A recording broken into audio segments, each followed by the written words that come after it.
Hello everyone. इस video के अंदर हम लोग डिस्कस करेंगे ट्राइकस्पिड एट्रीशिया के बारे में। ठीक है। अगर हम लोग बात करें यहाँ पर ट्राइकस्पिड एट्रीशिया क्या होता है, इसकी डेफिनेशन क्या है, इसका मैनेजमेंट क्या है, इसके सिम्टम्स और ईटियोलॉजी क्या है, तो इन सारी चीज़ों को इस वीडियो में डिस्कस करते हैं। सबसे पहले हम लोग बात करते हैं ट्राइकस्पिड के बारे में। ठीक है। यहाँ पर बात किसकी हो रही है, हमारे वॉल्व की हो रही है, जो कि कहाँ प्रेजेंट होता है, आपके दोनों राइट आर्टरियम और राइट वेंट्रिकल के बीच में। ठीक है। अगर आपका हार्ट का स्ट्रक्चर पता है तो आपके पास राइट आर्टरियम और राइट वेंट्रिकल के बीच में जो वॉल्व होता है उसको हम लोग बोलते हैं ट्राइकस्पिड वॉल्व। ठीक है। ट्राइकस्पिड वॉल्व बोलते हैं। और जो हमारे पास लेफ्ट वेंट्रिकल और लेफ्ट आर्टरियम के बीच में प्रेजेंट होता है उसको बोलते हैं हम लोग बाइकस्पिड। ठीक है। यहाँ पर बेसिकली किसकी बात हो रही है, ट्राइकस्पिड वॉल्व के बारे में बात हो रही है। एट्रीशिया वर्ड जो होता है ना, वो अबनॉर्मली फॉर्म या अनडेवलप के लिए यूज किया जाता है। ठीक है। इसके अंदर बेसिकली क्या हो रहा है, it is define as the failure of tricuspid valve.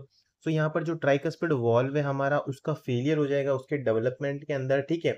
Basically क्या होता है कि जब हमारे हार्ट का स्ट्रक्चर का फॉर्मेशन हो रहा होता है ना गेस्टेशनल एज के अंदर, तो वहां पर जो है ट्राइकस्पिड वॉल्व जो होता है उसका फॉर्मेशन कंप्लीटली नहीं हो पाता है, तो वो एक कंजेनाइटल अबनॉर्मलिटी है। ठीक है।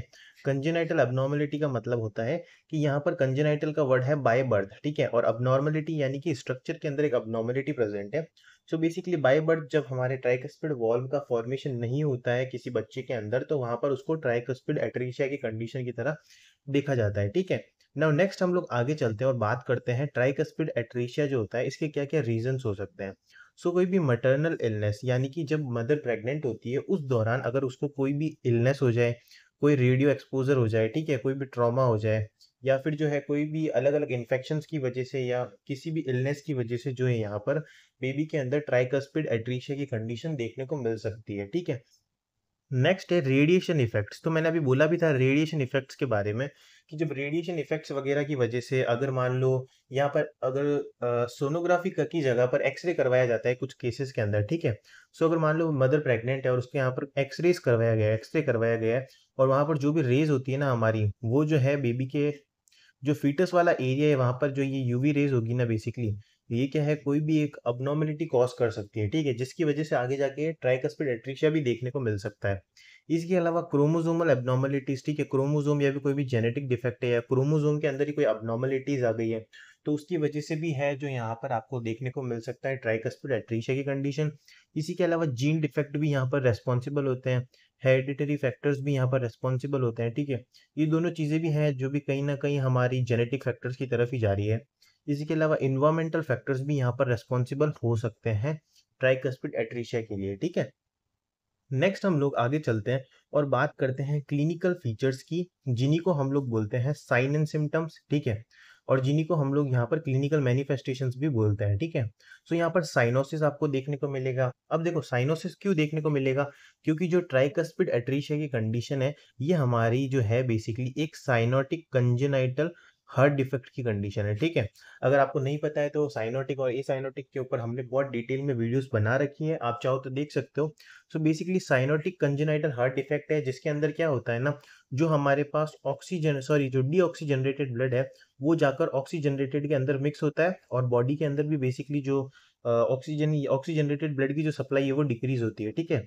और जिसकी वजह से आपको साइनोसिस देखने को मिलता है। आई होप आपको समझ में आया होगा साइनोसिस यहाँ पर क्यों हो रहा है, क्योंकि ये जो है एक congenital cyanotic congenital heart defect है ना। इसी के अलावा ट्रैकिकार्डिया देखने को मिलता है, डिस्पनिया यानी कि शॉर्टनेस ऑफ ब्रेथ आपको देखने को मिलेगी, जिसकी की वजह से रैपिड ब्रीथिंग भी देखने को मिलेगी, और कूल कामी स्किन भी यहाँ पर इस कंडीशन के अंदर आपको देखने को मिलती है। ठीक है।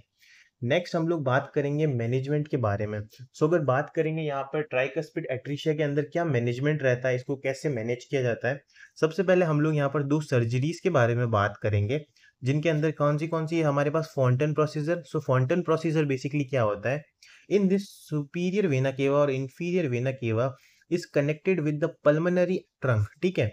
जिसको हम लोग पल्मनरी आर्टरी भी बोलते हैं, है ना। यहाँ पर क्या होता है कि आपको पता होगा कि हमारे हार्ट के यहाँ पर जो चैम्बर प्रेजेंट होते हैं, राइट वेंट्रिकल, ठीक है, राइट वेंट्रिकल से कौन सी निकलती है, पल्मोनरी आर्टरी। ठीक है।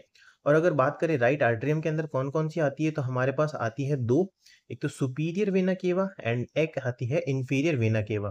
तो इंफीरियर वेना केवा और वेना केवा और सुपीरियर वेना केवा को डायरेक्ट यहाँ पर पल्मोनरी ट्रंक से कनेक्ट कर देते हैं, ठीक है, क्योंकि यहाँ पर जो हमारे पास आर्टेरिया जो वॉल्व है उसका फॉर्मेशन नहीं हो पाया है ढंग से, ठीक है।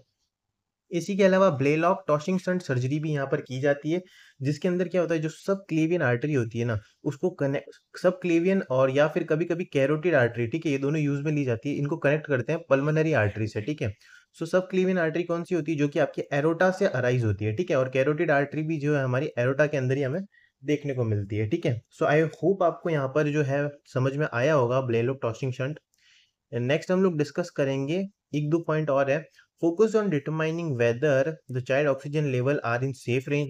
सो यहाँ पर नर्स की प्रायोरिटी होती है कि वो ऑब्जर्व करे कि जो भी बच्चा है उसके ऑक्सीजन लेवल जो है वो सेफ है या नहीं। इसी के अलावा रेस्पिरेटरी डिस्ट्रेस को यहाँ पर रिलीव करने के लिए सेमी राइट पोजीशन का भी यहाँ पर यूज किया जाता है, ठीक है। सो आई होप आपको पूरा टॉपिक समझ आया होगा। आप चाहो तो इसकी पीडीएफ डाउनलोड कर सकते हो हमारे टेलीग्राम चैनल NSG लाइब्रेरी से जाकर। Thank you.